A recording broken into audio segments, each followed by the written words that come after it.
তাইলে অ্যাকচুয়ালি আমরা তো আনি আড়তের থেকে, যে অ্যাকচুয়ালি সঠিক আমাদের বলছে এটা হইলো গাজীপুরের জাম। ওর কিছু কিছু আছে মমিন সিংহের, ওটা হইলো যে ছোটটা, ঠিক আছে। এটা হইলো একটু বড়টা গাজীপুরের, এটা অনেক ভালো, মোটামুটি ভালো মানের জাম, মিষ্টি, খাওয়া ভালো, ঠিক আছে। দাম কেমন? দাম 400 টাকায় বেশি, 380 টাকা রাখা যায় আর কি, 380 টাকা বেচতেছে। এটার চাহিদা কিরকম?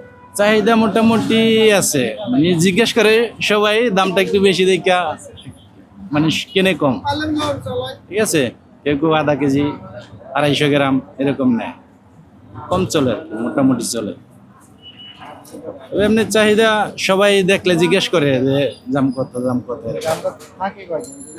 জাম তো না, জাম বেশি দিন থাকে না, এটা পাইকে গেলে বেশি দিন রাখা, একদিন 2 দিন, একদিন 2 দিন এতটুকুই, জাম বেশি রাখার মতো